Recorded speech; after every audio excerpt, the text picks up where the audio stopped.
Duncan Butler, the Big Daddy.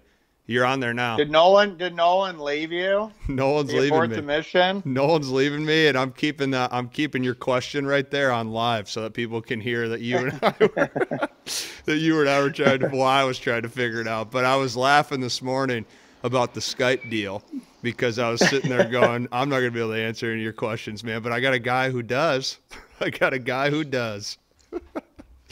Man, I used to sit on Skype with girls for hours on end, which was now makes me embarrassed that I couldn't even figure it out today. I was like, oh, are we going back to Skype? I like it. Well, that was the old, you hit me with some of your age in the beginning part, but did you ever hit the AOL AIM? Were you ever an instant messenger game? Were you ever in that game with the girls? I don't know. I was always kind of behind technology-wise. I was always the one that, I remember where I was sitting when I said, one of my guys at Harley Davidson was like, man, like, you need to start looking at texts. Yeah. And I go, I'm never doing that. I'm never doing that. And then it was, everything else that led up to that. And so I'm always behind. And then once I hate on something, then I'm like, become an expert once I start it. And people are like, thank you for 2 years before, but we appreciate. And then Duncan just comes in the back end, just a full-blown expert of the text game. I'm like, hey guys, let's start texting, and they're like, thank you for showing up. Well, you did so I'll give a segue to it because the instant messenger game on the AOL, and just so you know, everything's being recorded right now, so this is full go, and but before. What was I going to say? Oh, the instant messenger game, they used to do you'd save it with a screensaver, like I'm away from the screen playing a video game, whatever. Yeah. And now you're still in the stoicism, the stoic philosophy. You hit on your front door there. Hey, just leave me the hell alone for an hour. So we're still using it. You know what I mean? Yeah. You got the posted note out on the front door. Just stay out. I'm on a phone call. Industrial sticky. Yeah, so it works. So there it is. So, Dunk, man, the last time we talked, I'll give some substance for some people. So you and I met at MindStrong. When I first ran India, it was easy to see right away. Here's the alpha. This is the alpha. This is the guy we're going to follow in. This is the leader of the pack. Obviously lined in well. We went out and trained our asses off for an hour and a half there and had a blast. and then it was just, since then we're driving home, me and Brian, and it was just, you reminisce about some of the great conversations, great people. You were one of them. And, last week I'm sitting very there. Kind. Yeah, I'm sitting there having a meal, and I'm sitting there thinking to myself, I told you I'm not much of a businessman. But ever since I got my Zach Brown Customs bag, my briefcase, I scrapped my backpack. I'm all the way live with the briefcase now, and I got you to thank for that.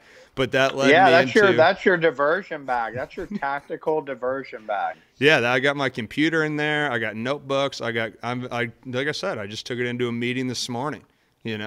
Walk in there. I'm trying to decide if I want to be over the neck guy, or if I want to just be on the one shoulder, or do I just hold the top? What's the drape it, cross it? Yeah, that's what I've been going. I've been going the drape. So the drape move's been working, and like I said, that led me into wanting to get you on the podcast, and here we are. And when we talked last week, I wanted to keep my questions at a minimum so we could save it into this podcast, and that's where I could ask the questions. But before we dive into the depths, for people who are listening, can you give a breakdown of, you got your hands in a lot of stuff. You got a lot of skills that you have acquired and a lot of things you do and oversee. Can you sort of just break that down, what you do, what a day in the life or week in the life looks like, and kind of what you're attacking here from all angles, so we can kind of get some people to understand?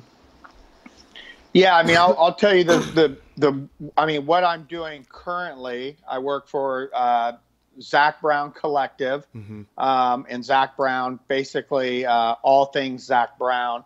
But what that means in a nutshell is collective is we've kind of grown into that collective in the last year. We were always called Zach Brown Southern Ground, and that's something started way back when, way before me. But just when they were kind of getting started, and they were kind of telling the story of where they came from. Now that has grown into many different things, Zach's a total entrepreneur, along with an amazing, vocalist and instrument player, and has an amazing band. But I deal with all our businesses. We always say back home because they're on the road so much. And I'll allude to that probably many times today. Mm-hmm. But so Zach's into many different things. That's from personally, owned businesses outright that started from the ground up, from collaborations to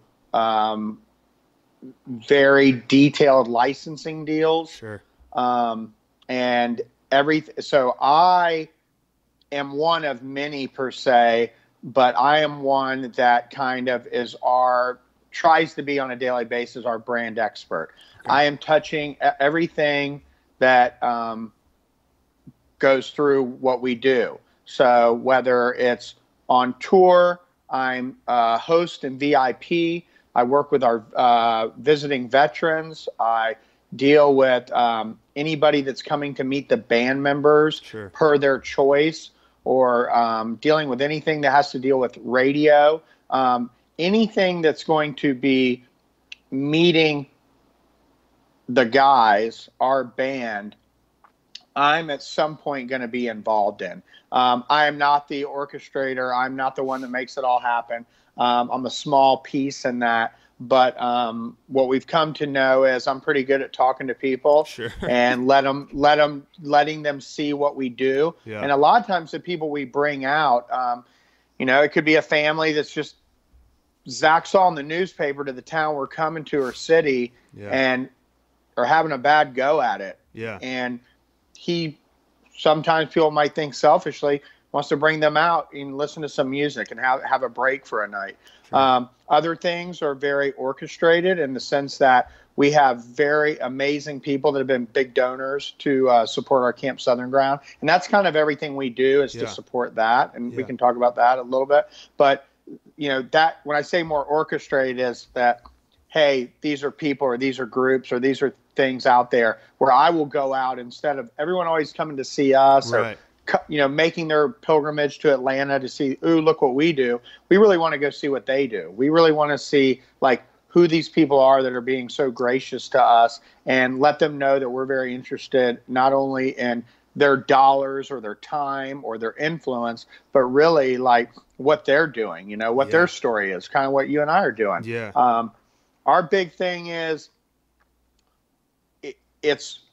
we are very selfish on who comes into our world, but with no arrogance. Right. We are very selfish in that we only have time to be with the people that are at the level. Mm-hmm. That doesn't mean someone that's a superstar. That doesn't mean somebody that has a ton of money. That doesn't mean, but just someone that we feel gets what we're about and we get what they're about. And a lot of times that is, are they really trying to participate in their community? Are they, we're pretty much all patriots here. So we're very big with our veterans and how, what their needs are, to the ability that we can do that. Zach has built not only a children's camp, but he's built what we call warrior camp and warrior path. Wow. And we just had, I think 20 something of them come in last Friday, and that's always a big day for me because they get to come and see what we do, and ask questions. And you meet a lot of people that can kind of, correspond well with what we do. And so, that's what I do. So I do a lot of things here. I'm the general manager of Zach Brown Customs. With that, you being a baseball guy, I'm kind of the catcher. We're the catcher, our team. We kind of see everything out there, right? We see everything coming in, everything going out, and pretty much most of the time we're touching that. Anything internal in our companies, we're either building, designing, painting, fabricating, depending what it has to do, and then anything external. We're working with all different kinds of businesses, and we're a business. So we're also out there trying to, bid on other things that we can be a part of working on cool things, That is I have so many, my original thought, I don't want to lose it, but I won't, in fact. But take it back to the beginning, how did you and Zach, how does that personal relationship or the band, or how does the team, if you will, like what was the foundational start of that in general? Like how I came in? Yeah, how did you guys? Okay. Yeah. So it's a real simple thing. I've been in the motorcycle industry since 1990, early 97. Okay. I came out of college in 94, went into corporate America. I was on Wall Street. I have my series, I took all my tests, to be a financial advisor and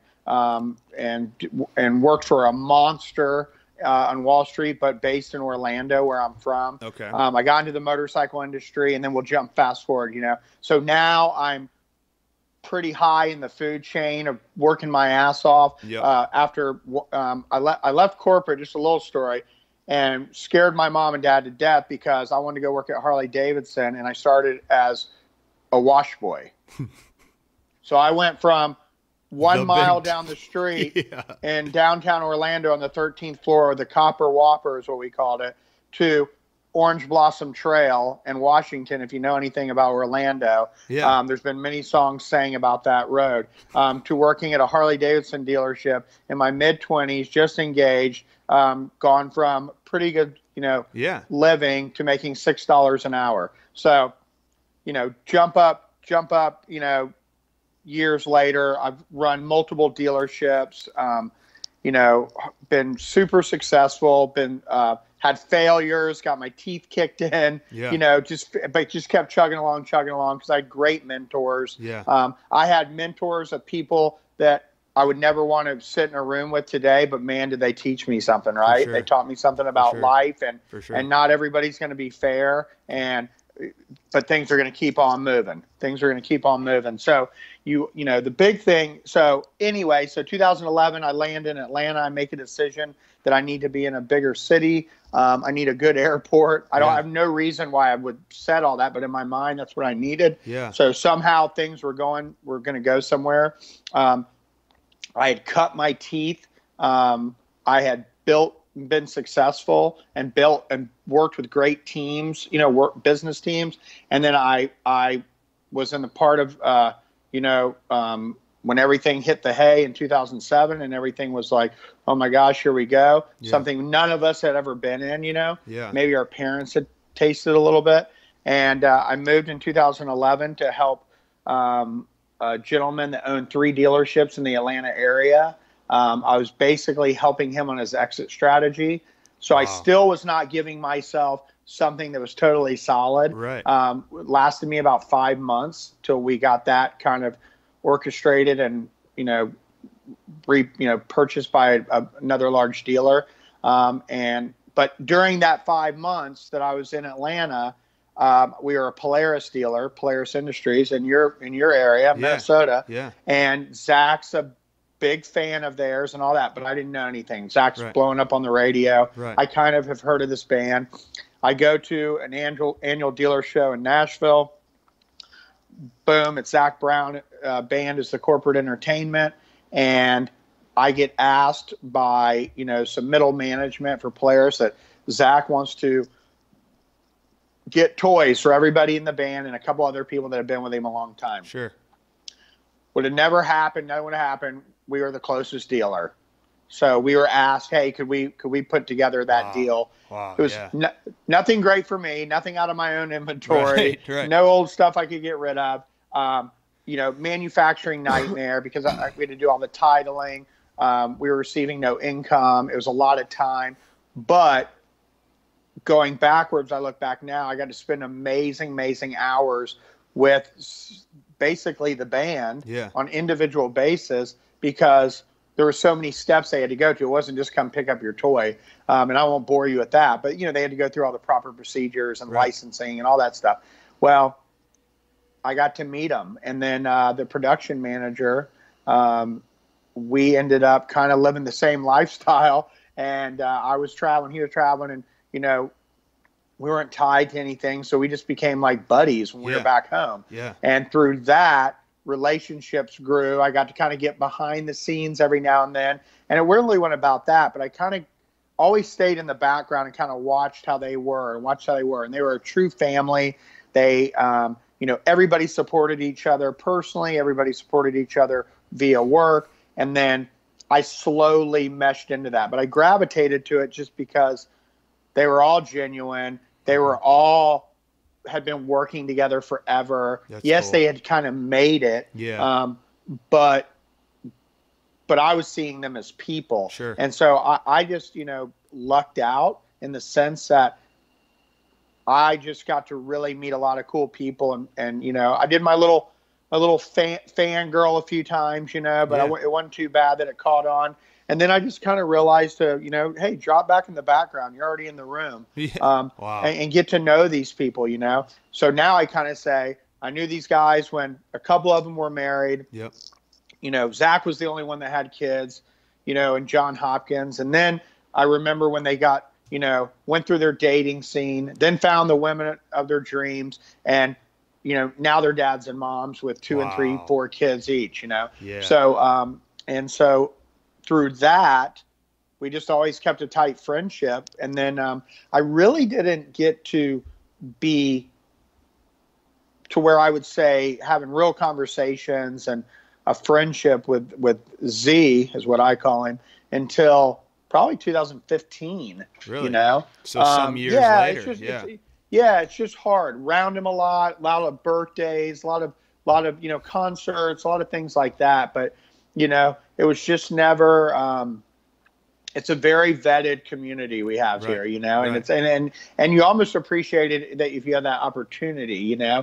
and then but then you just get to see all the things they do, and then through that, I just built a lot of great relationships with the guys in the band, the people behind the scenes, the guys and gals that put everything together from when I would go to concerts. I remember when I first got my first lanyard, and I was just a buddy, but I got a lanyard like the tour. You're all in. And now I look back and go, oh my God, I was so that guy.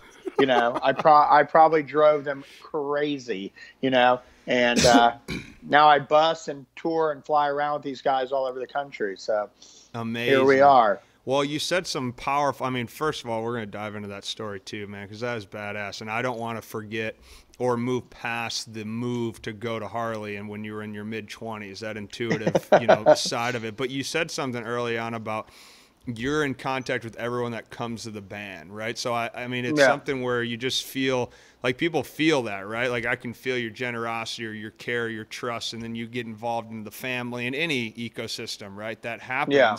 And then people come to these environments from all across the world. I can't imagine what it's like at your guys' level of how many people or how many opportunities people come and poke at you to get in.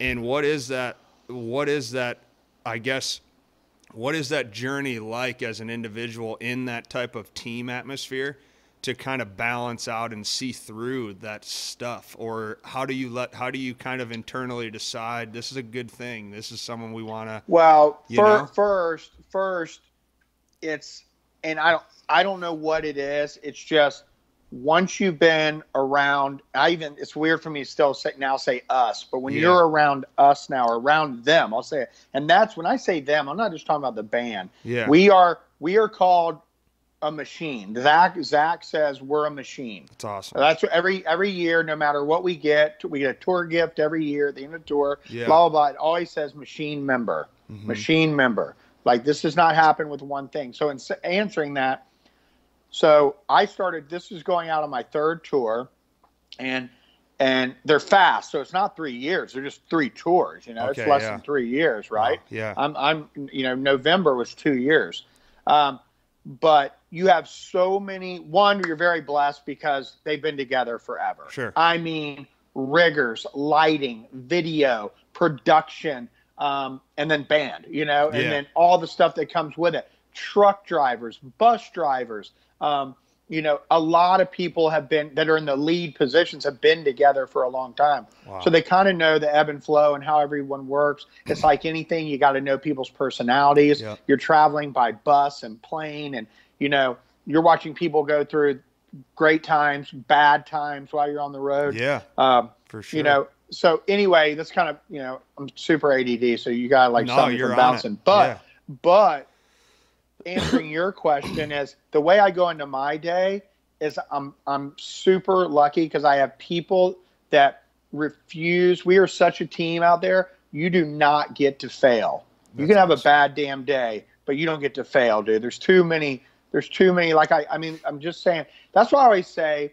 I was thinking about this yesterday because people think I'm crazy because I said, "Be the dog in the fight."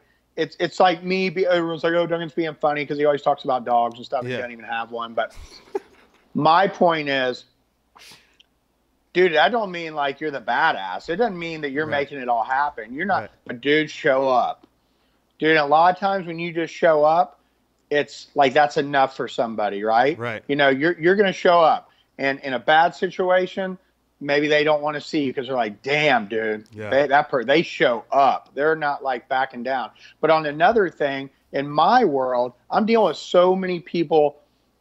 It's interesting about music. So many people come through our doors, as you asked. So to answer the one, a lot of people will give you information or, hey, did this or that. So we really have that. We really spend our due diligence on people, on companies, on things that are coming. We are all about, my job is just like I left the motorcycle business was, what do we do different in a positive way? And we are not a band in a concert. We're an experience. Sure. We're an absolute experience. And the band is the icing on the cake. So from being super funny about, we don't drink. There's no tomfoolery before we get out. Our guys, we have a mobile gym. That's awesome. We are, we have runners. We have guys and gals that are out running.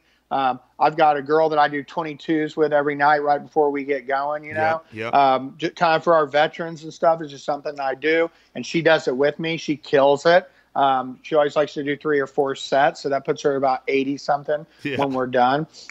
But our big thing is about experience. But when I say be the dog in the fight is, and not to be like emotional, but we have a lot of people come see us that literally, they're our veterans. They've lost somebody. They've a song has touched them. Right. And a lot of times you can go, okay, but we don't, man. We and I'll tell you a cool story here in a minute, about Zach. But that is what pushes me. I don't need a lot of pushing, but then I got all these killer people around me. Right. And I'm like, dude, that's all I need, dude. And that's what it is. And we are all about the experience. We're all about making people feel really good, but it's genuine. But at the end of the day, I want them to leave and say, I don't even know if we just saw a concert. Right.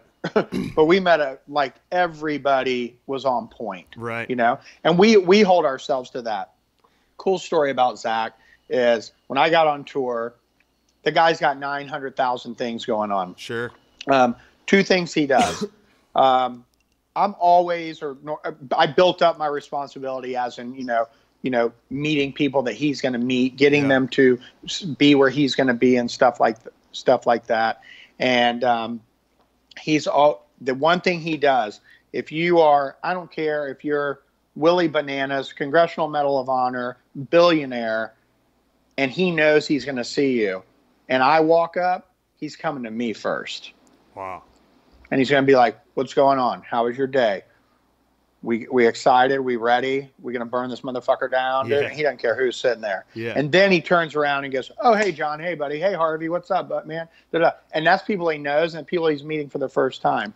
But a really cool story, not cool, it just was important to me, is when I first came out, I went right out on stadium tour. Okay. All baseball, 22 pro stadiums. Wow. And so I'm talking Fenway, Citi Field, Cincy, Seattle. Yeah, the big boys. Right. Atlanta home, and on and on and on and on. And he said, Duncan, I know you get up early as hell. It drives me crazy, but because we've had to travel together before. He's like, God, you get up early. He's like, when you get up in the morning, you're having your coffee, you're doing whatever Duncan does, he goes, go walk those stadiums. And I literally would never take it as I thought it, though. But you immediately go, oh, because he wants me to know that, I'm in a baseball stadium or I'm at Fenway or I'm in this. He was like, no, go count those seats. and fucking pinch yourself that many people would spend their hard-earned money to fill them and come see us. Wow. He goes, so that's why we are all individually out here, and as a team, we're out here to give the ultimate ride. Damn. It's the ultimate experience. Yeah. That's why we don't slip. We don't show up late. We don't go, we don't get to be in a bad mood. Whatever all that stuff is or something, it better be all gobbled up and gone. Yeah. Because when gates hit at 5:30, we're rocking and rolling. Yeah, we're rocking and rolling. And that was just something that just stayed with me. And that was from the get. My first actual show that I worked was in Lincoln, Nebraska. So it's going to be interesting. Saturday, I'm going to go in there, and it's going to be back in Lincoln, Nebraska, 2 something years later. And now I'm going to go in there and, say, hey, Frosty, what's up, to Coach Frost in Nebraska, and he's going to be like, oh man, come use the gym, this and that. I'm like going, how did all this happen? Right. The guy's telling me I can be on the sidelines, and if they're winning, I can call a play. It's just crazy now, right? Yeah. But that's just but you had asked a lot of things too. You got to watch. You got everybody.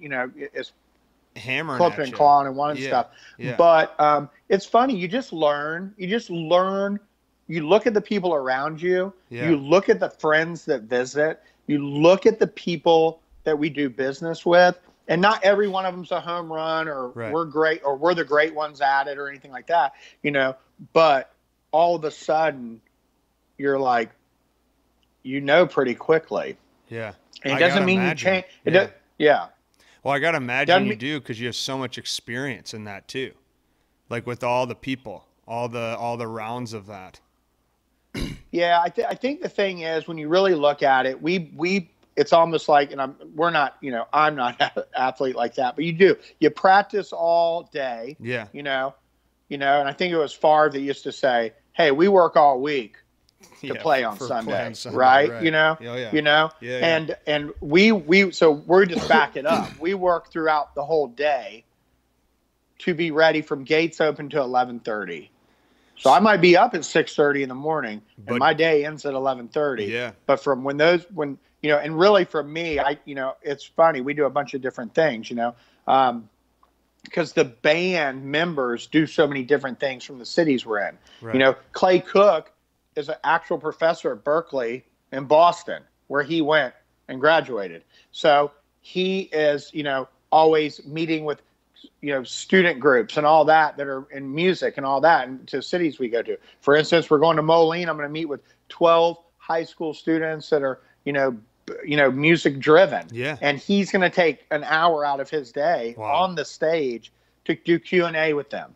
That is amazing. So I'll work that, Yeah. and then, make sure all that happens, and that's all got to be tight and dialed in. But then I get there and I go, God, they asked me to do this, and that was it. They're just like, hey man, can you do this on this day? And handle it. And I go, and they think I can do it. It's kind of like, okay. But you see, by what you do is how you grow. What you do, Zach's biggest thing is, and it's not arrogance or like, he's like, be useful. Means we do anything. Right. It's not always your job description. It's not always exactly what you wanted to do that day, but you do it. Right now we're doing this crazy job that requires a ton of disassembly. Mm-hmm. Probably not my forte, but I'm in there scraping glue. Right. Okay. Yeah. So, and my guys are looking at me going, what the hell is going on? Right. But it is what it is. Everyone, you get in there and, you do it. Nothing's beneath us. And it was fun today because Zach came through today and he hits you with that big smile, and it's like, he's touring people. For sure. He's touring people around the facility like he does it, and the fact is that we do that because that tells us he's proud of it.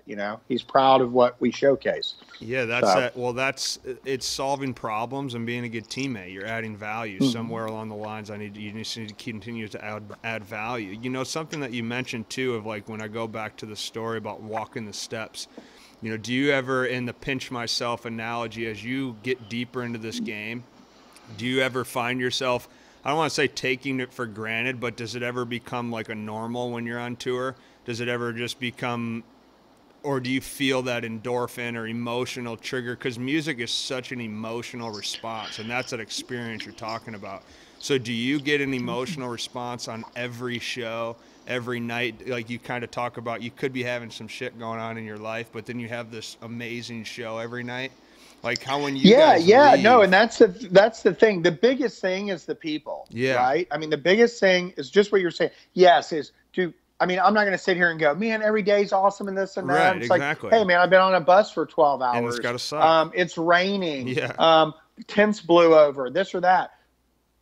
It's kind of interesting that way, but it just goes, it ends quickly. Right.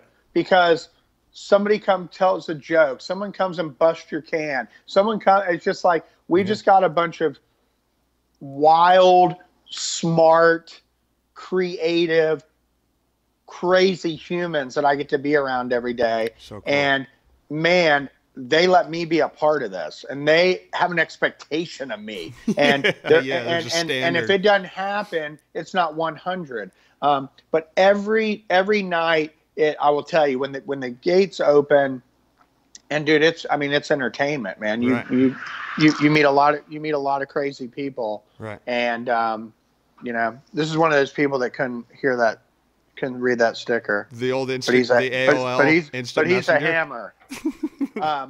No, but no, it's always you're going to meet somebody or you're going to see something, and we're just lucky. We just see so many stories happen right in front of us. Sure. It's I got to take a lady last year to our Colorado show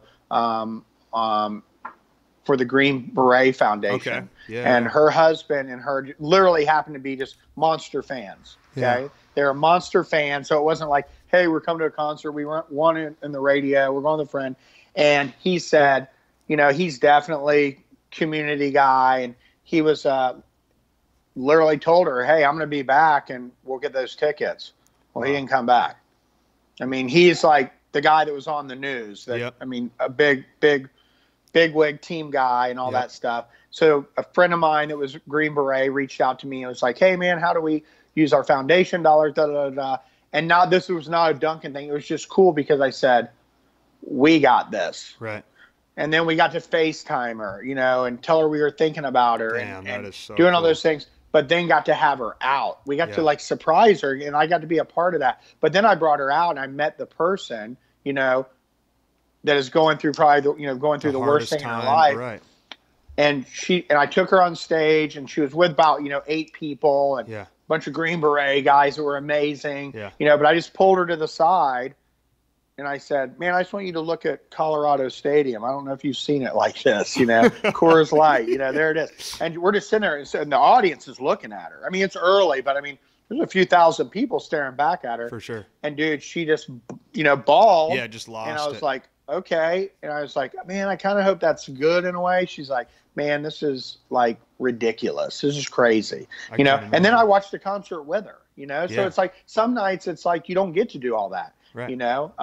But it's cool because it's not, oh, look what we're doing. It's look what we get the opportunity to do. And the band allows me to do that. The band puts very little restrictions on me.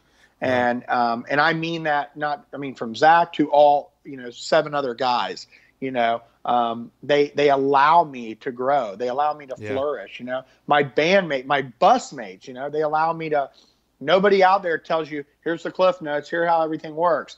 It's funny, man. I've spent more money on backpacks and luggage just to get it right because they're finally like, that bag's not going to make it. You need a hook for that. You need this. Now I walk out, I look like, G.I. Joe, like I know what I'm doing. But those, I got a blessed life. Yeah. I've had a really good kind of, I've had an amazing upbringing. For a guy that was basically adopted twice, I got killer parents. I have, my mom and dad are my heroes. My dad is a driver. My mom's a silent, just assassin. She just you just like, she's not gonna mess you up, and and it's like, and I have an opportunity, and that's what I look back on. I get to call my parents and tell them what I'm doing, and they know I'm not calling them to brag or boast. They know I'm probably not getting to tell a lot of people. Yeah. Yeah. And I'm just letting them know. And I always end a conversation with my parents, thanking them.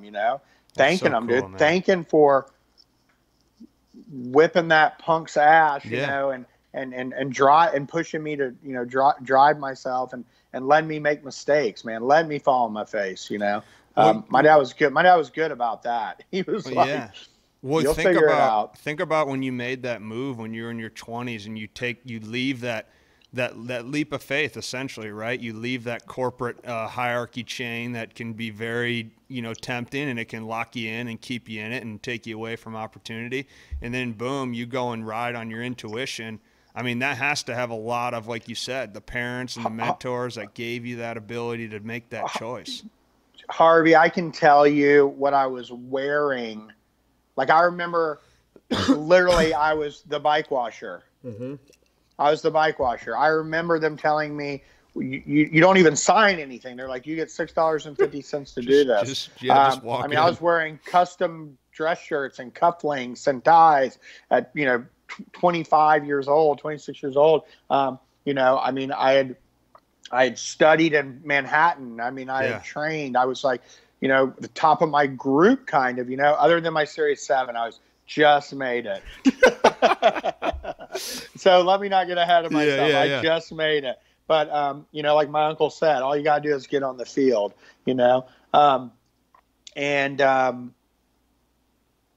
yeah, man, it just like, I knew I wanted to do it. And the only person, honestly, that believed in me, my mom was like mortified. Right. I went to private school, private college, all this stuff. It was like, she was like, I had this horrible head injury in '89 that almost stopped me from going to college. I bounced back from that. And then, was an honor student in college and was going to do graduate school at New York. I was going to do all these different things. Yeah. And I went and, decided to do, the securities route. And, cause I really wanted to be in the FBI. Yeah. And I even did that. I went to the police academy. I'd done a lot of little things before I was, 26, 27. Right. And I just, remember doing that. My dad said one thing to me. He's like, look, man, he's like, you're not going to do that job for long. Mm. He's like, and the difference in you and me is I can eat a bigger steak.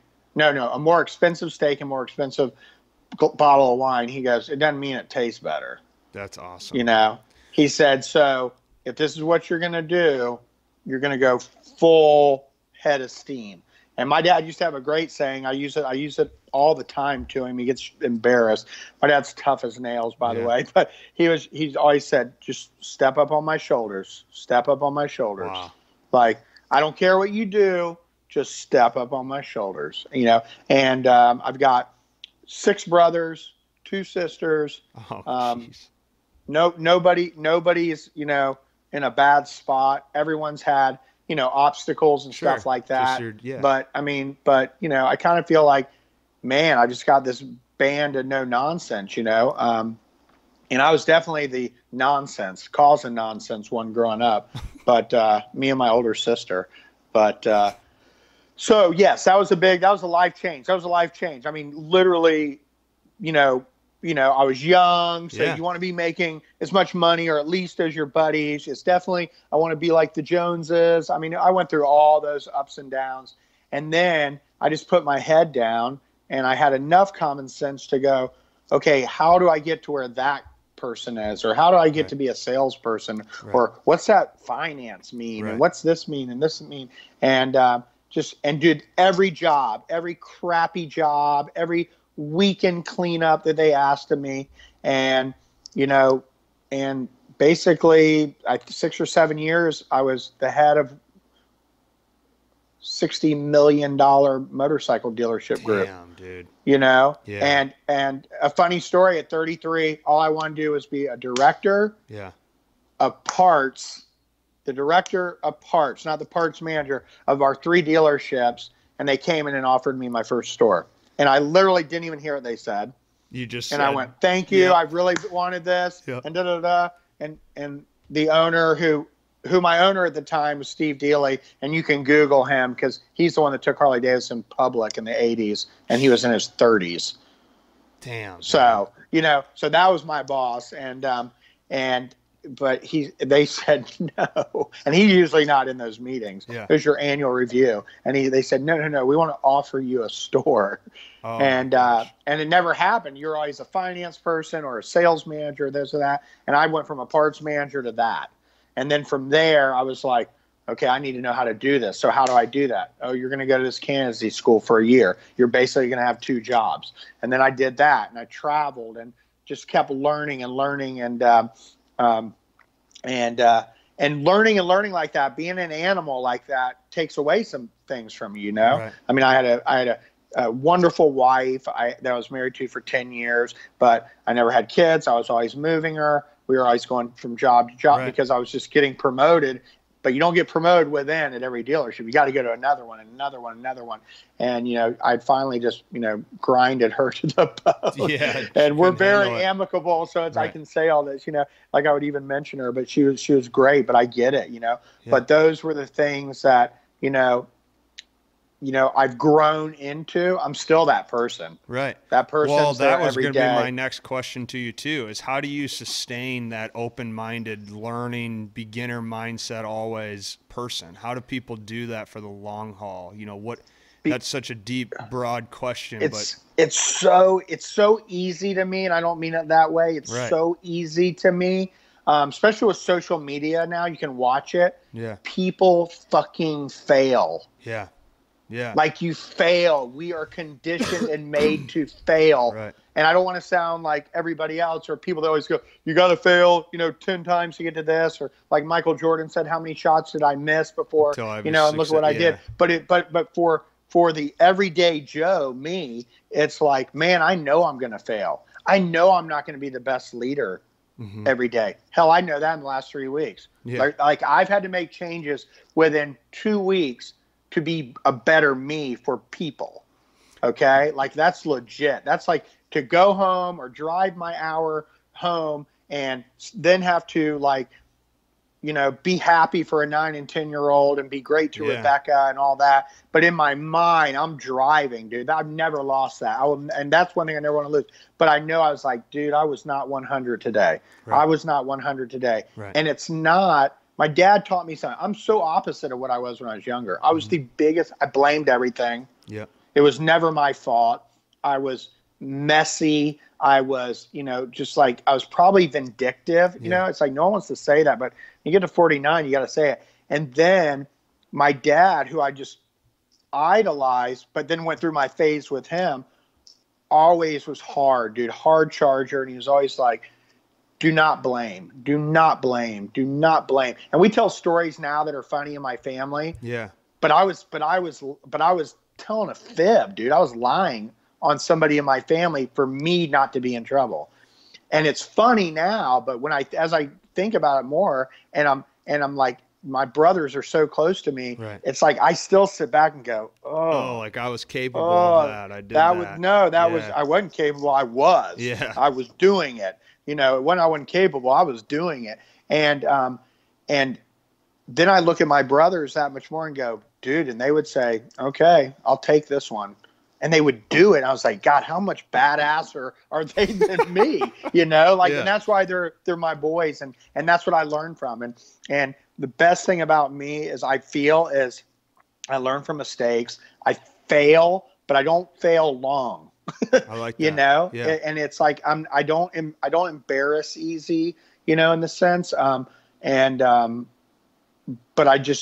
know I'm going to be, I know I'm going to have, upsets, and it's just, but I'm a rebound, and I love to learn. And honestly, the things that, like you and I meeting, it's like, how would we be in another way? Thank goodness, and give a plug to Summer Strong and Winter Strong and all that, and Bert Soren and those things. But I went in there as a tadpole. I went in there saying, okay, I can turn this car around and leave, but I love people, so that's not going to happen. And I'm Right. going to go get my face in it because everyone seemed friendly and stuff. But man, I built relationships with, Alex Oliver, Mike Rodriguez, Harvey Martin, Brian Peters, and the list and the list and the list, Yeah. because it's everyone in there who probably could dominate me on every level of physicality and different things like that. Boy, dude, we can throw our brains together. Oh, yeah. And that's where I go, holy smoke. Like, so to me, the Army, the right Army, and not everyone gets in. No. Everyone goes and figures out their own group, but not everyone gets in. So the reason I know why we clicked and why that was, because honestly, when we met, I was like, who's this guy? Who's this guy?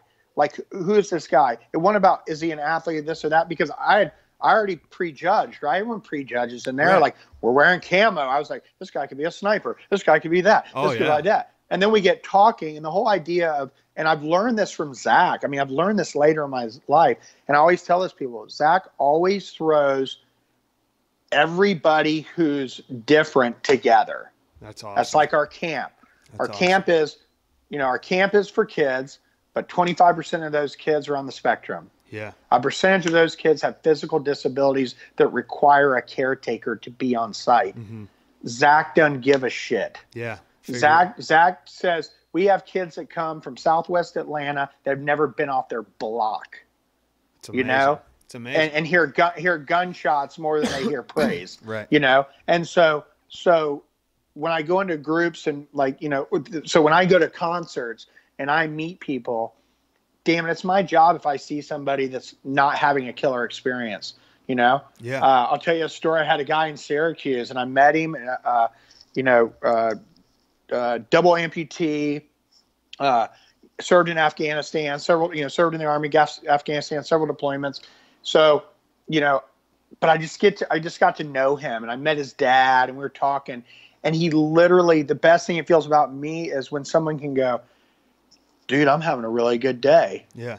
And I was like, man, I know what that means. I know what he's telling me because of all the military family that I've been able to be allowed to be in, and communities and team members and stuff that I'm a civilian, but I've learned from them, like that person's telling you something.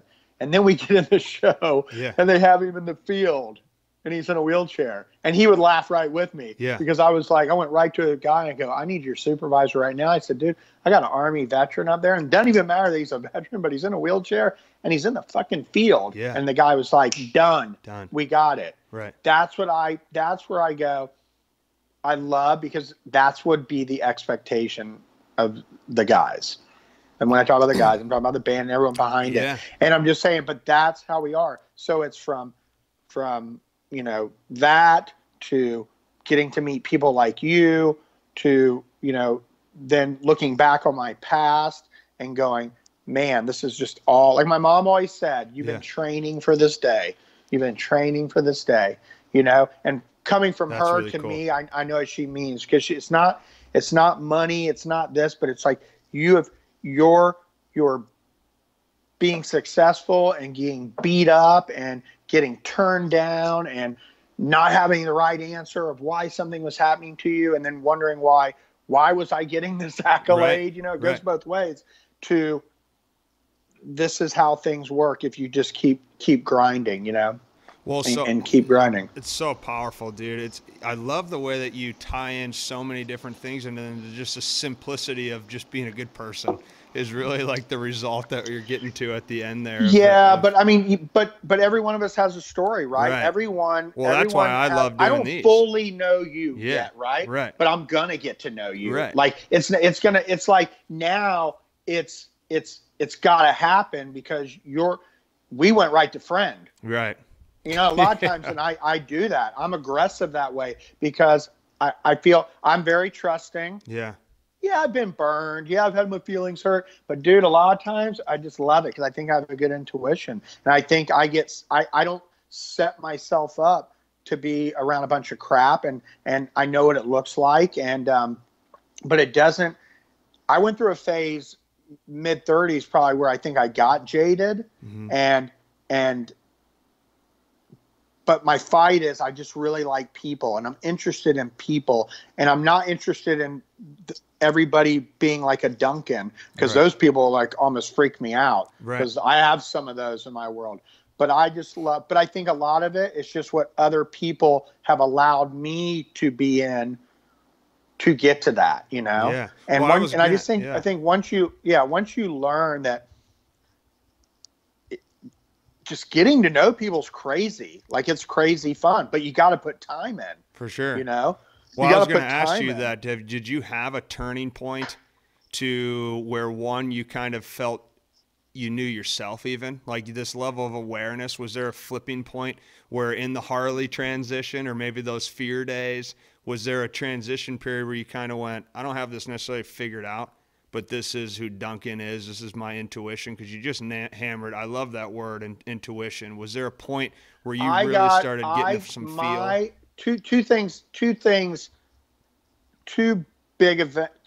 One big event in my life was, and this is a whole nother discussion, but you and I can talk about it, you know, over a beer one day. But in '89, I was like, you know, little bit of a wild man in high school, but then kind of like pulled good enough to get in college, you know, right at the end, and things like that. Good at sports, but you know, my dad's like, where did the discipline into the classroom stop? Like, why? Because all my brothers and sisters like that, and I got in a really bad incident, not an accident, and I got my head caved in with a baseball bat.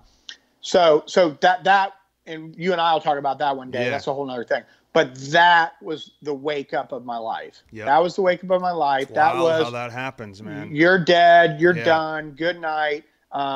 You are 6 months. You know, talk about traumatic brain injury. I was in the brain injury recovery center in Orlando. 6 months. My mom had to drive me every day. I couldn't tell you what a button, my shirt button was. I knew this was a pin in my brain, but I couldn't tell Harvey that this is a pin.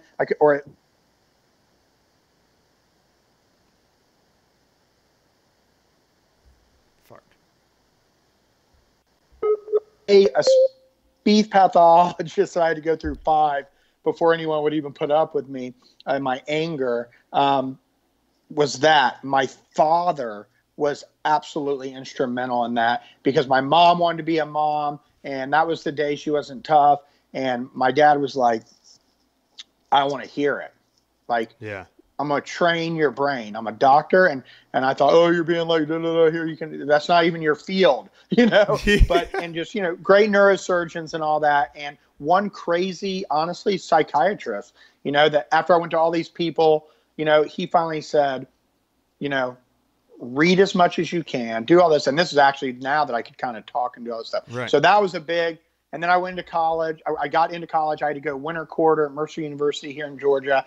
And I literally could not put a word on paper or in a computer. I mean, I was like, I could think it, but I couldn't do it. It killed my confidence. Absolutely annihilated me. Wow. Then on top of that is insane. I decided to party. And then when I came home, I was on probation. And I was packing my clothes to go back to Mercer. My dad said, oh, no, you're not. You're going to community college. No way. And you're going to work. Just puts the and you're going to do all this. Best thing that ever happened to me. Best thing. And then I ended up going back. And my dad said, you make good grades, you can go anywhere you want. So I thought, I'm going to go to Florida State. I'm going to go to the big state school, which was the biggest fear of my dad. You know, he was just like, but I'm going to let you do it. Like, I'm not messing with you, but I'm going to grind you to the bone. And man, I started riding a bicycle freaking 40 miles every other day, and just, you know, got after it. And I was a pretty good athlete. And then I ended up going to Mercer and playing lacrosse. And so that goes on. Then in my business life in 2009, I departed with Harley, which just killed me in 2007, broke my heart. And I went and had to figure that out. And then I was actually, I mean, I was kind of money good. So I was really looking to own a dealership. But so I ended up doing all that. That kind of fell on its face. But I didn't get burned, but it fell on its face. And I moved and took this brutal contract with a gentleman to kind of revive this little bitty shitty BMW dealership. So I'm doing all these, learning from mom and pops, learning all how to do things right, going into the big ivory towers, and then almost losing my ass, but didn't. And then got plumped, took this job, literally starving, almost sold everything I had. Come on. Had to negotiate my rent, which just always made me feel weird. Yeah. Because I always want to be like, I don't care what it costs. I can do it. Yeah. Instead of being smart and going, hey, I can pay that, but I'm not going to pay it. But I was like, hey, man, this is what I can pay you, right. And I'm working for you. You own the house. So going through that and going through a divorce, which my divorce, I'll be honest, was not brutal. Yeah. Like I've seen people go through, so God bless them. But it was and like looking at my parents going, man, what have I done? Yeah. And my parents were like, what? It's a setback. Like and then I was getting mad. And you're blowing it up in your head. Now they're faking. And my dad's like, don't think, do. Don't think, do. This is when you do. You already know what you're doing. You know how to do this. Not just go do something and do it, but like, he goes, you know this, so go do it. Yeah. And he goes, you know what? And he goes, and don't eat out. And don't get your clothes, iron your own clothes. Yeah. And do this. And he goes, God, you're in motorcycles. Do you even wear button downs? He's like, but just make some adjustments. But it was just always going, humbling yourself. I do humble myself. I humbled myself when I left the securities business and went into Harley, but I didn't know it. Right. I didn't know it, right. Because I was kind of taking this, look at me, I'm going for it. So I could live off that. But when you become like, you've been married, you've owned homes, you've done that kind of stuff, I don't care what anyone says, dude, your ego gets a check. And all of a sudden you're going,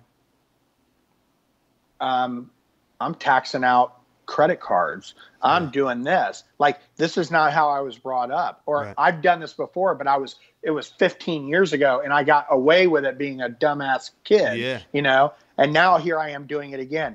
But again, one of my dear friends, Steve Nichols, never said anything. We mowed each other's yards together. We lived across the street from each other. We did everything. He basically, had me for dinner 3 nights a week. I knew what he was doing, but then I said, I'm moving to Atlanta. Everything worked out. And all of a sudden one day he just looked at me probably a year later and he said, that was your purgatory. That was your purgatory. And I go, what do you mean? I go, thanks a lot today. He goes, that was your purgatory, Duncan. He goes, now you have something. Not everyone has something to go back to. Yeah. You know what you don't ever want to be back to. He goes, and you did it every day. You grind it every day. Yeah. You didn't sit at home and you didn't do this. And, you took your piddly ass little wage and you did it. And then you learned and you got parents that walked you through it and didn't slide anything to you. They just said, come do it. And I'll tell you, in the best world of me, I could have called my parents and I could have said something. And my dad probably wouldn't have, and my mom would put me on a contract. But my mom and I have done a lot of business deals, and it's a 1-year contract. And she's like, and I'll have all my money back on this day. And we always did pretty well. It was fun. But it was one of those times. So those are things, even talking to you now and other podcasts that I was on, I never talked about because it was getting cracked in the head and having an opportunity that was pretty much everyone else told you was gone.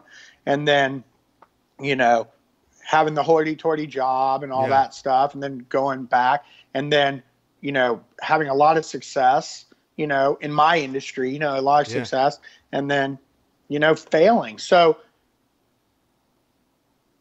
it's crazy. One of my demons is, I always think I'm going to lose my job. I'm going to lose something. My angel is, I'll be fucking ready. Yeah. It's not going to happen. I don't want it to happen. I don't think that way.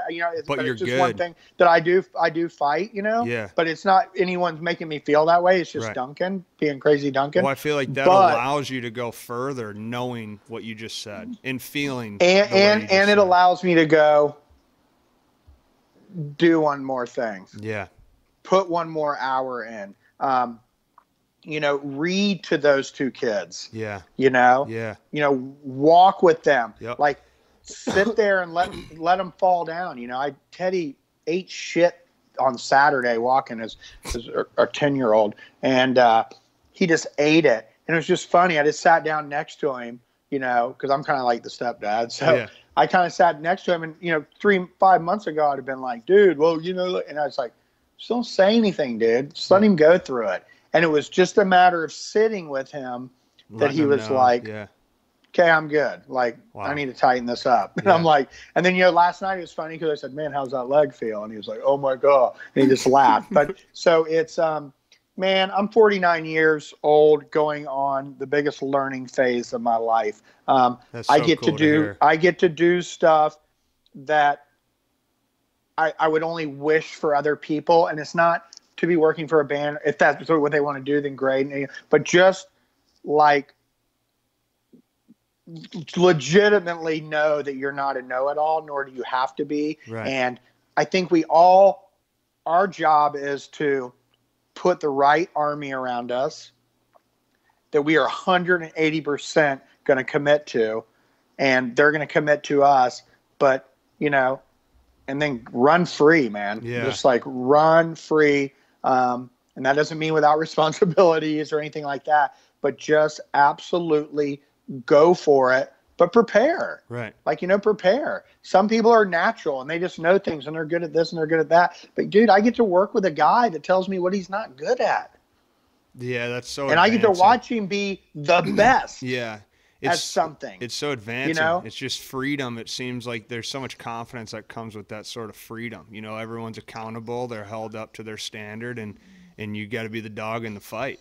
You know, when I look at it, when you're saying these things, and it's so powerful, you know, something that always intrigues me, and I want to keep feeding off of your stories you just shared. When you think about Duncan as a singular focus, so not all the people that you're helping or the opportunities or the families you get to meet or any of those certain situations or the team, like when you're alone and you have that Duncan time and you're looking at your own purpose, your own why, you know, whether that's how you identify with yourself, what you're willing to struggle for, your service towards others. That's kind of what we always try to talk to each other about, establishing our purpose. You know, like when you think about that and how it's evolved to this moment, you know, what's what keeps you moving with that sort of intensity? It's interesting to me because as you're saying that, and my brain goes so fast, you know, so not like that it's smart, it just goes fast. And so I'm trying not to interrupt. But it's like, because I think about 10 different things, and it's like, oh, what do I think about? What do I do this? What do I do this? You know, I've haunted moments, you know, but what's crazy is it's honestly my mom and dad, dude, and on two different spectrums, wavelengths. I mean, I have, you know, and it's be real quick, I won't drag it out, but so I was adopted. If you're good. I was adopted, you know, by the baddest, you know, baddest bitch in the fucking universe, Coolidge Butler, and Ken Brown. And God bless them for both giving me like a kick-ass opportunity and chance. They didn't work out, but she was my wolf. You know, she was my wolf. He just couldn't do it. Like he couldn't pull it off. And we became friends, and man, I basically put his funeral together, you know? So, but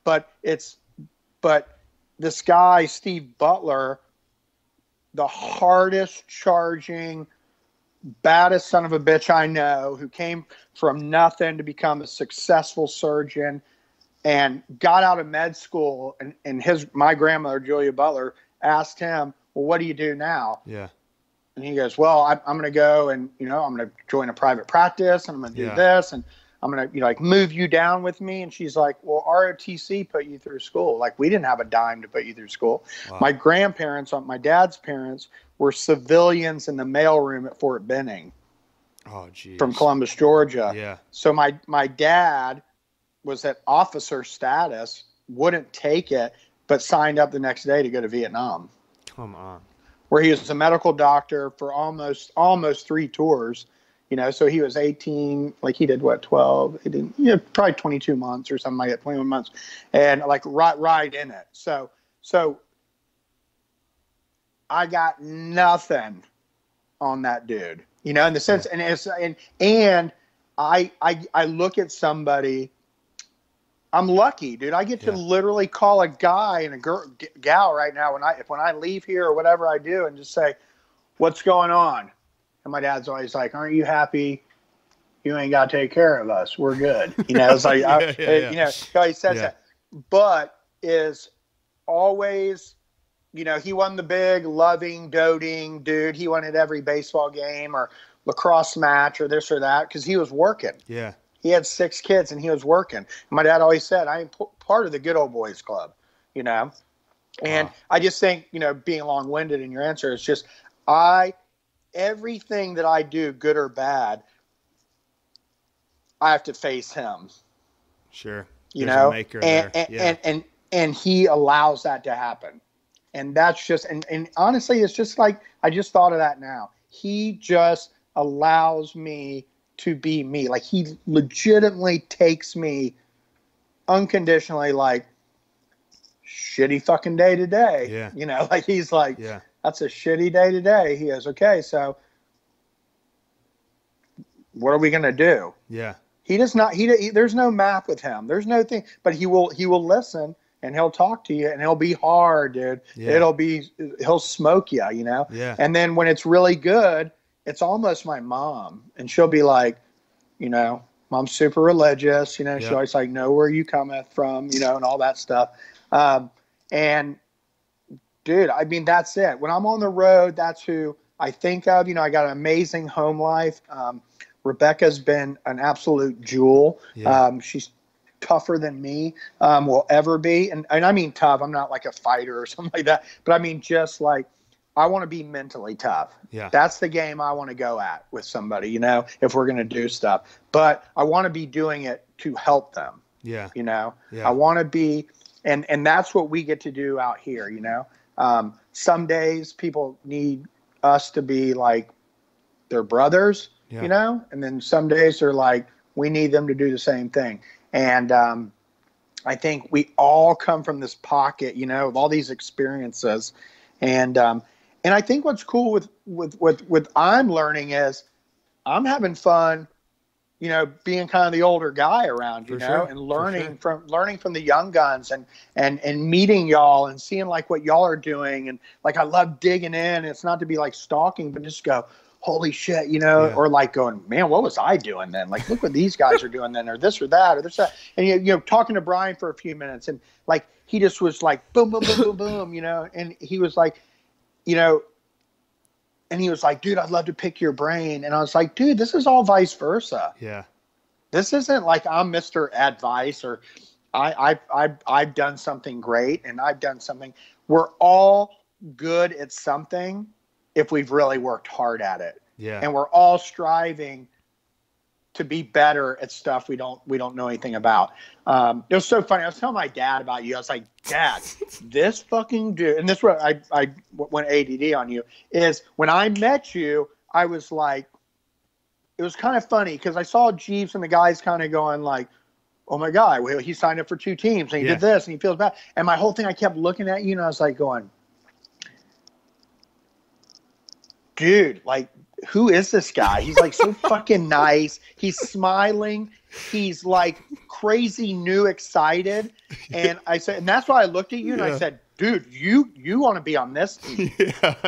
Not because of me. I wanted you on this team. I was like, dude. Oh, man. And honestly, the best thing of that week to me, and which there could be many, right? You know, was that I will always remember is I went back and told everybody, I go, this fucking kid was the smoke show. He ran faster. He could do more pull-ups than I could think about. He didn't care if it was like he was doing 21. He did 30 deadlifts. I mean, I verbatim, I know more what you did than me. And I said, oh, and by the way, he doesn't breathe heavy. This kid doesn't breathe heavy. And I was telling my dad this, and my dad always says, he's like, man, aren't you lucky? Yeah. They like you are having the experience you're having. I think that's a big thing too, is to stop and, I mean, fucking be cliche, stop and smell the roses. Like, I mean, look at this. Like, I met somebody, I met more people, and we advance. We're like, what's it, 3 weeks? I don't even know what it is, but it's not long. No. And we're advancing. So it's not, I didn't walk away going, man, that was cool. There was 2 or 3 people there. Yeah. And I always say this from 2 Summer Strongs and this. I said, man, I go out there and there's always a couple people that I'm like are actual freaks. Yeah. Like I got to go. But then I go, that's my job to meet them. Yeah. If I'm thinking some way about them, and I'm always positive, I might be going, oh, what the fuck? I mean, I'm made that way. Yeah. But what I used to do bad when I was younger is I was a punk. Mm-hmm. Because I would think of somebody one way, but I didn't have the fucking character or the balls to get in front of them and get to know them. Sure. Okay, now I absolutely will not let that happen. Yeah. And then sometimes I'm right. Yeah, no, but it's like, but I went out there and I was like, Robo. I met him at Summer Strong, and it's like, who is that guy? Da, da, da. He's, it's like how people look at me. They're like, he's loud. He's I mean, let Bert talk about his first impression of me, and he had to fly 8 hours with me. But it was like, but then I sat and talked to him, and I looked at him, and you look at someone in the eye, and you like think of all the stuff. And a lot of these guys like fought for our country and fucking didn't even know us, and we're thinking about us before we were thinking about them. Crazy stuff. And then that's where it just all goes away. And I go, dude, I need to know him. He doesn't need to know me. And then hopefully he'll want to. And then I got to talk. And then all of a sudden he wants to talk and hang and do that. And then it was just what I could go on and on. That was a crazy moment for me because it wasn't 800 people. It was about 80. Yeah. And I got to sit with John Wellborn, who I've met now for the last 2 years, but he's always kind of been like professional. Right. I'm John Wellborn. I got to be professional. And, but then he talked about that this time. And I was like, man, I got to be next to that. I got to talk to him, and he and I got to go, I'm more super crazy and super deep, but I just, but I have good intuition, I think, of people, but it's taken forever. Because I was always getting in front of me. It was about me. And I think so many of those people that are out there, all of us, we've had our me time in life. Oh, yeah. Where it was me, especially people that are athletes, warriors, stuff like that. You although there's a team, you're still, your stats matter somehow, right? It's got to matter because I've got to get to the next level, and I've got to get here, and I got to here. And Brian talked about it. And, it was just like, to me, that's where it's like, that goes for the regular person, Tremendously. And when I say regular person, I always say general public. I'm the general public. But it is. It's like athletes are supposed to go through some crazy thing because they're like they're so dialed, Yeah. But then you look to your left and right, and you're like, holy shit, these are like, fuck, I ain't the only one in the show. No. But in the real world, people got to think that way too, No, I do know what you're saying. It's funny you say how you have perceptions. I actually thought you were straight military when I first met you. So did Lance Tidwell. He goes, right when I got there, he goes, son, what branch are you in? I go, thank you for your service, Lance. He went, huh? I went, no service, civilian. Yeah, Lance was the man too. He kind of did the old. No, Lance was beautiful. Honestly, I would never think Lance was a Marine. No, neither would I. And because I have a perception, and he was just the kindest, nicest, super gentleman. And especially when you're doing things and you haven't done it, right? I get anxiety. I get like I'm not scared to do it, but and that's what I was saying to you. When you walked out the rifles, and I said. I told my dad this exactly. I go, Dad, my dad's a huge marksman. Okay. Yeah. And then he'll say his eyes are bad, but but I got up there and I kind of watched everybody, and I had only practiced the pistol because I just always grew up, and I was always I figured with a fucking scope and everything, I mean, I can pretty much hit something, right? And I got there and I was like ready to do that. And I remember, like, when you missed, you were like, oh, I was like, dude, he just doesn't know the fucking scope because he didn't come here yesterday. And we did the rifles. I didn't do the rifles. Yeah. And I got up there on those beautiful Leopold scopes that I have on my hunting rifle. And I was like, I can't get my fucking eye on it. Yeah. I can't get my eye on it.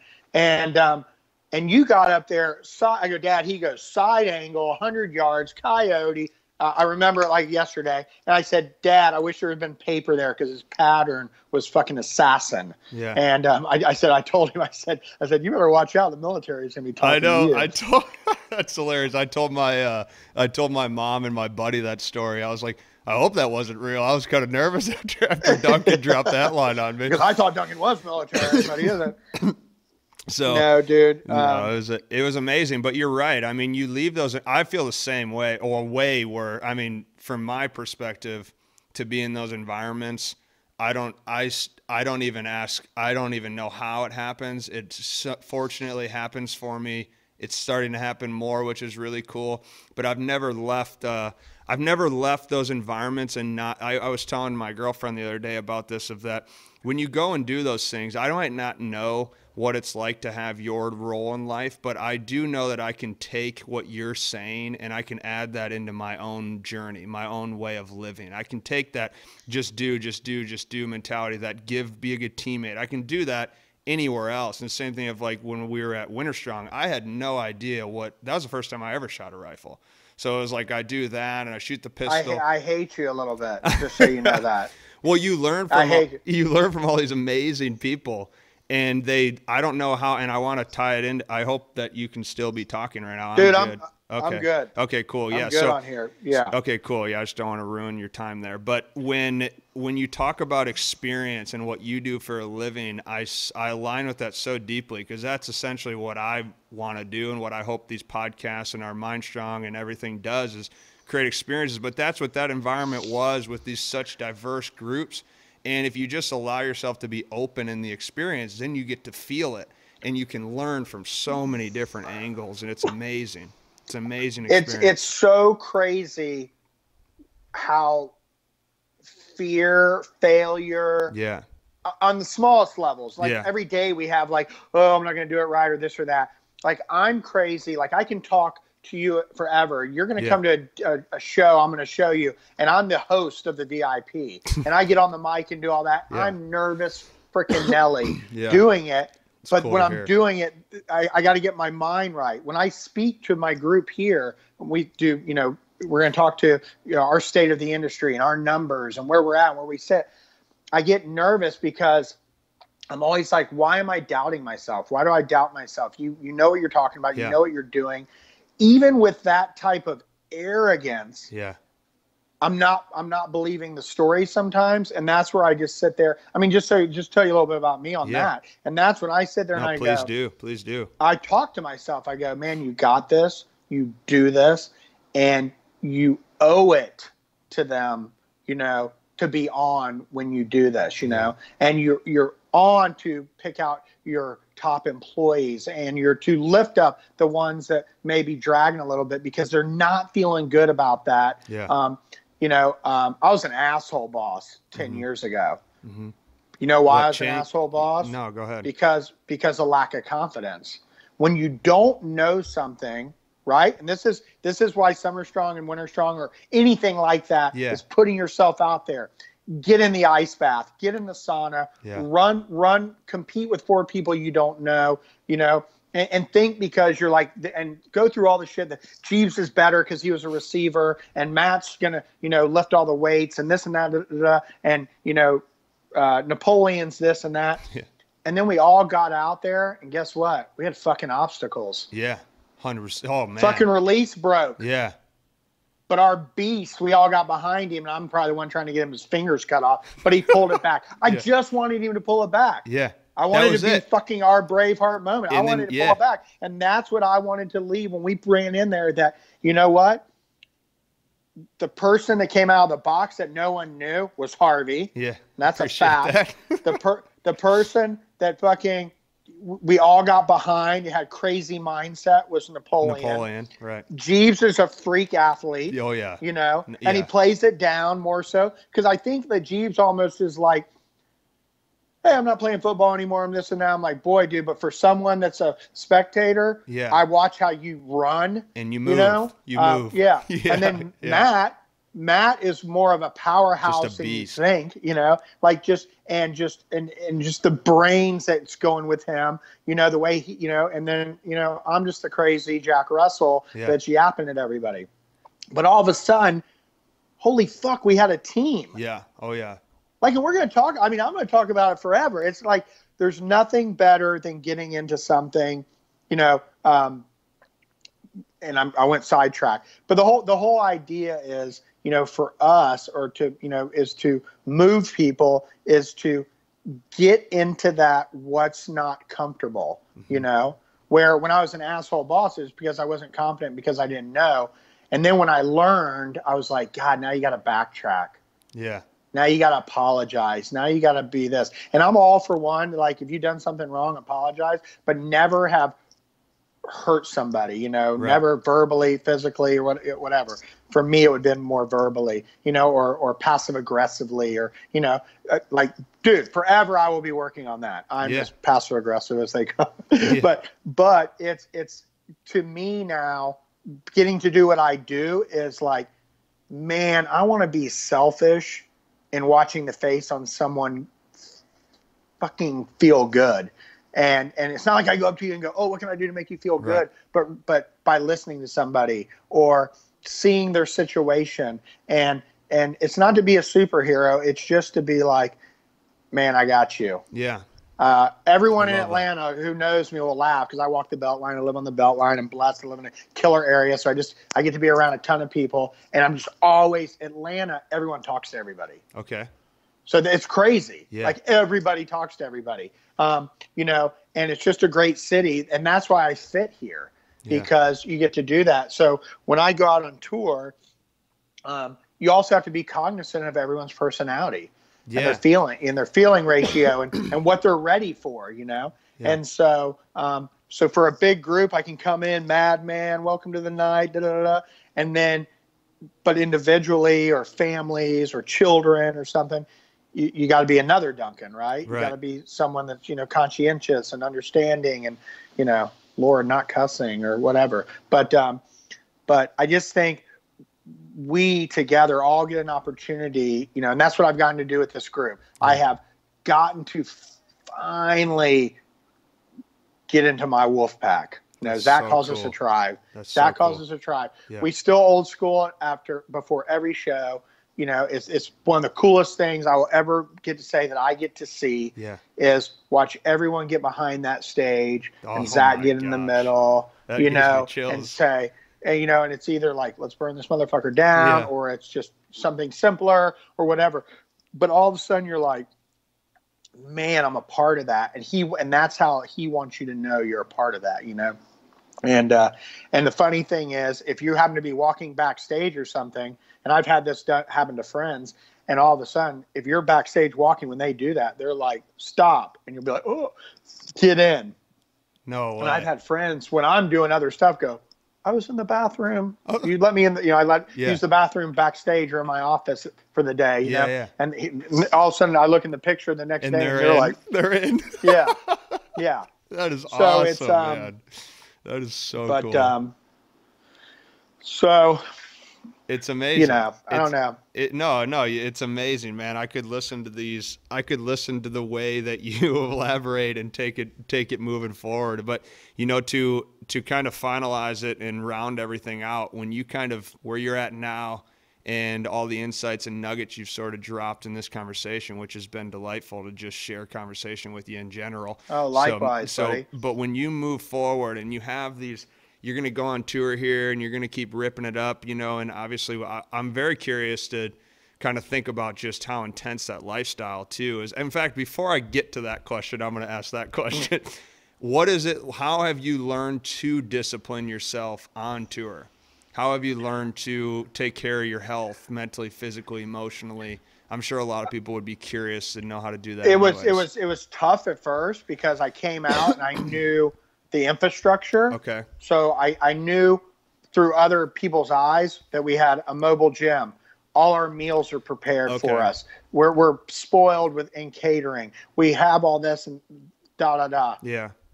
So it took me several months, probably the first tour that I went on, to go, okay, I'm going to get up and do this and do that and do that. Well, all of a sudden it's like, no, you're not in the gym from 6 to noon. So you don't get up like you're at home at 5 a.m. and go do your stuff and then have your day. There's 100 other people that got to go. And probably 6 to 8 are using the gym legit, so you get to use it at 2. Well, wow. So you make every excuse. Yeah. Then about my second time is when how do you live on the bus with, 8 to 12 other people? I'm lucky I got moved up. There's only 7 of us and we got condos is what we call it. But how do you do that? Okay. How does your personality jive? Or when people are working right after the show on the bus to where people are leaving the bus at 6:30 a.m. to start their day. I mean, you're watching a long day. Oh, geez. How do you pack? I was joking about that, but how do you pack? How do you do that? When do you take your showers? Well, my day from when I started, where I had a lot of filler, to now is I'm going to be up at 7. Food starts at 9. Yeah. Before that, I'm going to try to find I'll get a coffee on the bus. I'm going to do my walk around. Okay. And then I'm going to move by 2 o'clock to be like buttoned up because I'm going to be, now it kind of starts all your entertainment behind the scenes. So we're doing fan gatherings. We're prepping after our walk arounds, anything that's happened or adjusted. Hey, did that, the best is when you're like that elevator you've been using all day to get to your destination when you're walking, band members, when the gates open, that closes. You're like, what? I've learned those things. Yeah. So you got to know all that kind of stuff. But really, it's just been a blessing of having people around me that are absolutely not going to let you fail. That's awesome. The eyes on the whole eyes on the game. So the whole time. So you are going to fit if you can adapt. Mm-hmm. You're going to fit if you're allowed to make mistakes, but you don't make them again, and you're going to adapt where you're always being useful.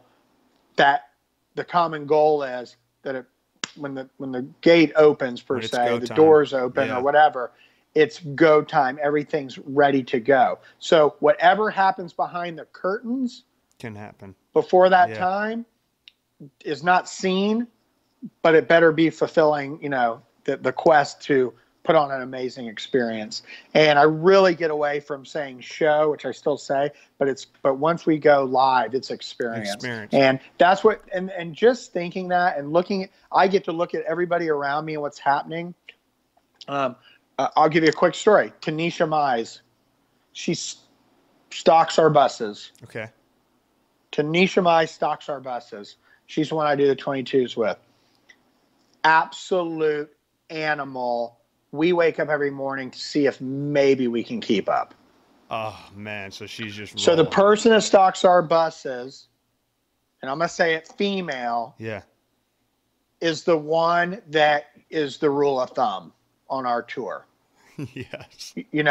And I mean, and 100%, I mean that with all sincerity, is an absolute rock star. And that's what makes you go, hey man, that girl's over there lifting 50-pound bags of ice. Yeah. She's doing full coolers. She's, itemizing everything that's going on the bus. She's taking rider list and getting everybody what they want.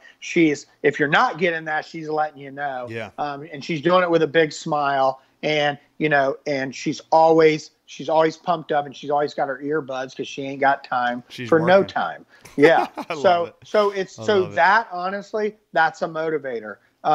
To watch my boss, says, what it takes for him to prepare for a show. There's no backup. There's no second string. No, yeah. There's go. So if his hand hurts or if his voice or this or that. So it's our job to make sure everything goes perfectly because he's getting himself ready to give a perfect show. To have the opportunity to sit with a Chris Fryer and learn about the history of all kinds of music, who's our drummer. Yeah. To the fact that they want you to be knowledgeable. For me to sit in Guitar World, one of my favorite places, where it's literally walking into the lion's den.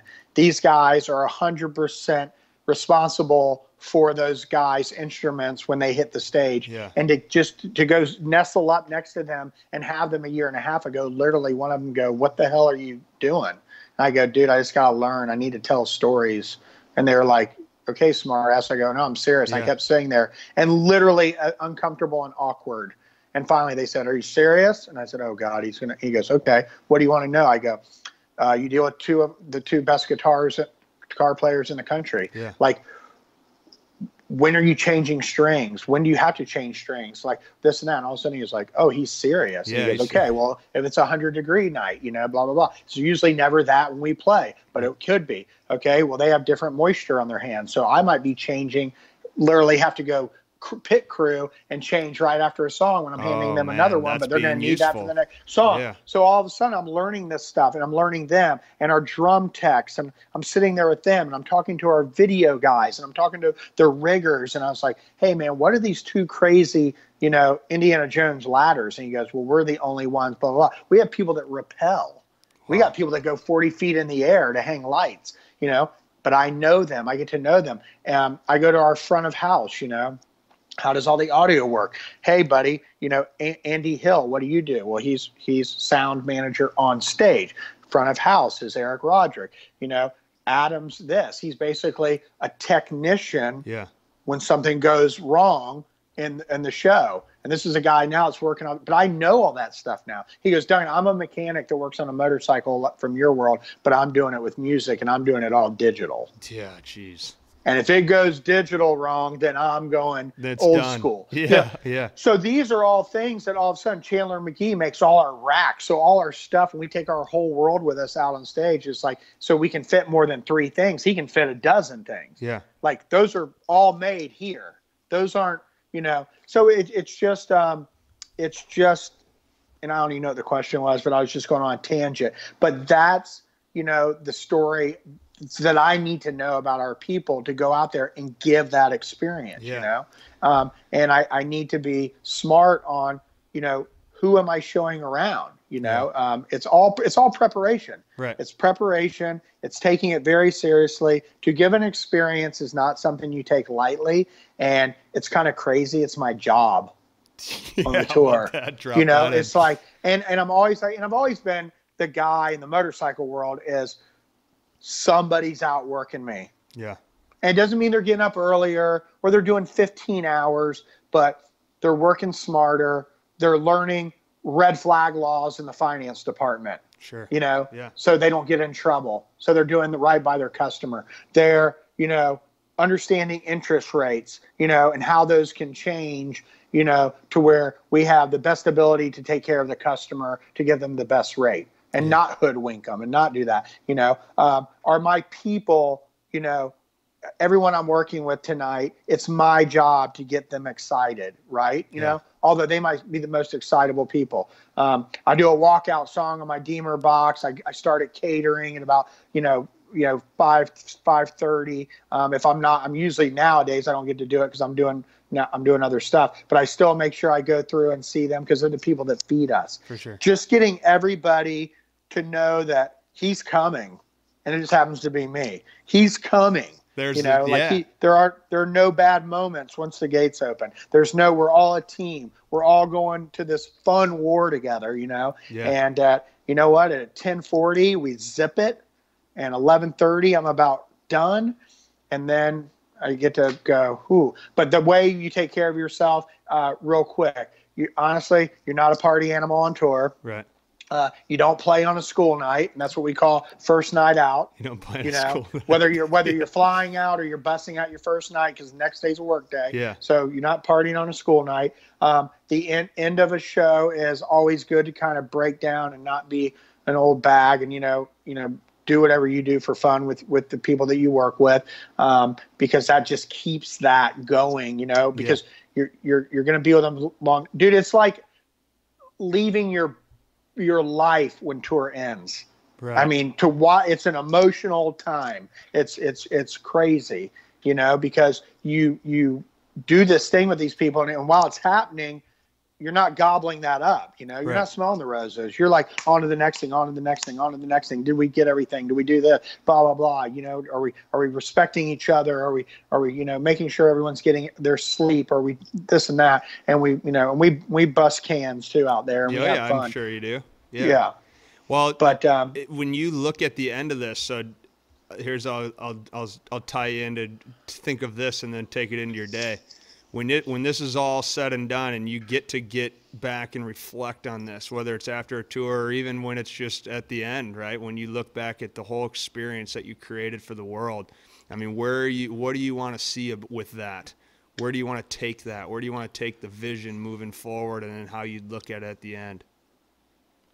Superficially, yeah, I want to be the band and crew that the music industry looks to. Powerful. You know, on how to do it right, by their fan base. That's cool. That's superficial and selfish. What I look back on, and what I really look back on, and I can see it in pictures because we take a ton of pictures, right? Yeah. And I can look back, and I'm lucky, man. I get wonderful DMs. I get wonderful shout outs. I get wonderful stuff. And it's just that 100%. If I'm doing my job to the best of my ability, one, there's no hiccups, right, or there's some hiccups or whatever, and we're taking care of them, and we're made to take care of them. We're in that position to know how to do that. But just to see people smiling and had a great time, you know. Yeah. But I get that a million times more. Yeah. I mean, I can go through DMs and DMs and DMs, and honestly, when I first started, I would, just snap them so I could keep them. And I remember I was reading them. I'll be honest, I was reading them to my mom, and my mom's like, because it's my mom, and she's just always like, know where you come from. She's just like, Duncan, remember, that's not all about you. And I said, I know it isn't, Mom. I just want you to hear that, like, that's me telling me I'm doing my job right. Sure. Yeah. I'm not reading it to you to go, oh, look at me. Although it does totally came across that way. Totally came across that way, but which made me learn and think, hey, perception's everything. But just the perception, using that word again, that the people that I was around, or those were my opportunities for the experience, that they got it. That's amazing. They got it, whether it's business or individual people, and then it's just really, and just one thing I do when I'm done is a lot of, I take everything that's been given to me, cards, challenge coins, this and that, and really reflect on that, and then follow up with those people. Oh, nice. Nice. And which is not easy, but it has to happen. And that's how people get that lasting touch, and honestly, and from a business standpoint, at the end of the day, it's a business, right? That keeps them coming back. Absolutely. Keeps them coming back. How are you treating me? How are you appreciate that we come? And that's another thing I always think about, because you get people out there and they're crazy and they're excited. And believe me, I've been crazy excited about bands and a band or whatever. And is that is disposable income that can go to many different places. And a concert is not inexpensive, especially you're not usually going by yourself. Correct. It's not a by yourself kind of thing. And that there's nothing like anything that I do personally that I am not thinking about the bill. Yeah. Because that experience was worth everything that just happened to me. And that's I never want to be like, hey, I tried it, this and that. And I love that people, I get a lot of people, like I said way earlier in this, where I said people get radio tickets, or their friends say, hey man, you got to come listen to this band and this and that. And that's one thing I love about our band, dude. It's just like, I love putting those people out there. I know where they sit, and I come after 4 songs. I come out, I go, hey man, like, how is it? Like, this and that. People have been like, oh, I'm a jam band, I'm a this, that. Then they get out there and they're like, go away. Go away. I don't want to miss that one thing that's happening right now. Get away from me. Good. Yeah. Oh, that is but awesome. it's just really like, at the end of the day, it's like, what are you doing for your craft? What are you doing for the people that are coming to see this band? I'm a very small puzzle piece in it, so I better fit. For sure. For sure. You got to fit. and that means you gotta give it 100%. And not everyone gets to do what I do. Believe me, I know they don't. Yeah.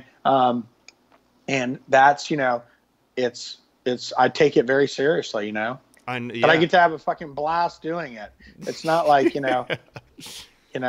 Well, and that's I'm not building missiles, right. and I'm not doing stuff, and there'll be many more Duncans down the way, but it's like we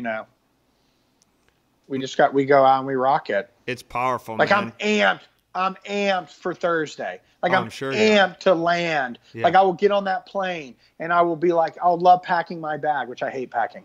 And then I will get there, and then the runner truck will come get me, and all of a sudden that's when I'll be like, it's happening. It's go It's time. in motion. Yeah. It's in motion. And you roll up, and I won't even go to the hotel. I'll go straight to Tax Slayer Arena, and you just roll in and the doors open. And you're like, man, I get to roll in the back. and then everyone's like, what's up? What's up? What's up? And it's hugs, and it's like everyone stops, and just like another puzzle piece is here, another puzzle piece is here, another puzzle piece is here. And then, I get to go watch rehearsals. I get to watch these amazing guys rehearse. And I get to watch, I get to watch who are friends of mine. They're personal friends of mine, but I get to watch what they do. And then, holy shit, like I have some responsibility for their day. That's just crazy to me. It's like they have an expectation of my puzzle piece, Oh, man. It's got to fit. Yeah, it's got to fit, bro. Way to circle it back there. That's amazing.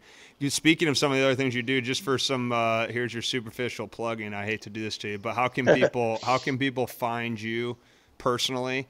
How can they look at the Deemer box and some of the other things you guys are doing, and some of the things people can follow along as I kind of get you into your day here? Yeah, I mean, it's not me. We have a lot of cool products and everything. And just so everyone knows, everything we do is hand stamped by ZB himself. It is not to be, hey, put my name on it and I'm going to put that beer out there. Yeah. I mean, from our wine to our Bluetooth company to ZB Customs that I'm blessed to manage to, Deemer box to just all the different things that we do. It's pretty easy. You can go to zachbrown.com, and that'll kind of take you to the collective, and then you can kind of click on what you want. The best way, I think, to see us, customs or Deemer boxes, all that, is to check us out on Instagram, ZB Customs. Deemer box we keep it pretty simple. ZB Southern Ground, Southern Reel. These are all things that, we have Camp Southern Ground. Remember, that's everything that we support in everything we do here. So when you're actually commissioning us to do a job for you, or buying a knife from us, or Southern Grind knives is really big for us. All that then supports our camp. So, and then for me, I'm Butler 2020 with a lot of underscores. So, there it is. You got to earn it. You got to earn it with Duncan. Yeah, you got to go in there, and probably going to turn people off. But and on those, we really just try to be very relevant and show kind of, I'm all about showing who the guys are that work here through our social channels, work-wise. With me, you're pretty going to have to look at my, pretty better half and kids, and what you'll see now, Harvey, which I think is fun, is we really show you in depth on the road. Yeah. Please follow Zach Brown Band on Instagram, because we do really cool things from each run. Wow. We have Alex Chapman, who's super talented photographer and stuff, but we do a whole video montage super of cool. those last 3-4 days. Yeah. And then, we throw it up there, and you get to see us being crazy and behind the scenes and kind of the madness before the show starts. Yeah. And please follow Zach Brown. We finally got him on Instagram. There you go. And he's actually on it and, handling it. And he has a few other people on there, but he dictates it. And it really gets to see the real person that he is. So, that's amazing. And all our guys, Clay Cook, Coy Bowles, John Hopkins, Chris Fryer, Daniel De La Reyes, on and on to the break of dawn. But yeah. Well, Dunk, I got to tell you, I texted you, so for people can hear this, I texted you. I really, and I'll get to that. I texted you. You said yes, called me right away. We set up a time, and now we're rocking a podcast. Those are my types of guys that I like to roll with. But When I first met you, man, I got to tell you, for an environment that I was incredibly nervous in and out of my comfort zone, and I've liked to continue to push myself in those environments, you were a guy who really did, whether you thought you did or not. You put your arm around me and kind of kept me in a position of just like leading me as a teammate, and that meant a lot to me. That's something that we do at MindStrong. I mean, we were built of, like, Brian Peters is one of my best friends, and we've done that with other guys on our team too. We've, Steve McGuigan, Tom Buski, Dave Fisher, Nolan John. We're all boys. We're all college teammates, or we were all, trained together. We created a company and created a brand, and we wanted to do certain things like this. And I've gotten to meet people like yourself. And from above all, man, I think the coolest thing people do is give away time. And I know I hope you're not mad about the amount of time we did. Dude, I love it. And, like I said, and I'm interrupting you again, I love it. We are going to be partners, brother. Yeah. There's more to come. I always like to say to be announced or to be continued. For sure. And that's something we use a lot on the road, to be continued. So, dude, I'm in, and I want to learn more about you, and I want to learn more about Brian, and I want to be, it's a two-way street, always two-way street. For sure. No stop signs, dude. That's Let's burn it up. Yeah, well, anything you need, we'll help you as best we can, and we'll see you around. I'm sure we will, but it's just a pleasure to get your time, man. It's a great form of leadership. You're a good man, and I appreciate you taking. Well, you're very kind. It's been a long, funky, fun road, and like I said, it was great talking to you because I love. It's taken me a long time to. It's like looking in the mirror, right? Yeah. I used to have. I learned a lot in the motorcycle industry. Used to say, "Don't tell me about your wins. Tell me about what you need to get better at." And it's like, you got to do it in a way that it makes the person better. Yeah. It's not telling somebody they stink or suck at something. It's like, man, you kick ass at this.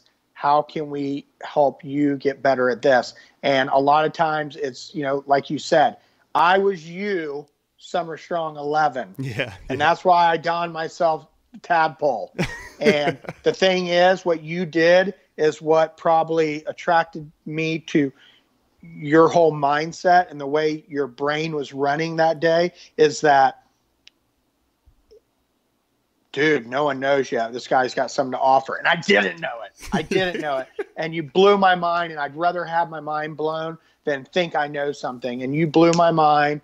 You're amazing. And it took me that 90 minutes to be like, I'm all in, and I want to brag about this guy. And I want to hear about your baseball career because you apparently are good, or were good, and still good. Still throw the rocket. That's it, but, man. Dude, I appreciate it. Dude. And I look forward to meeting you on 100%.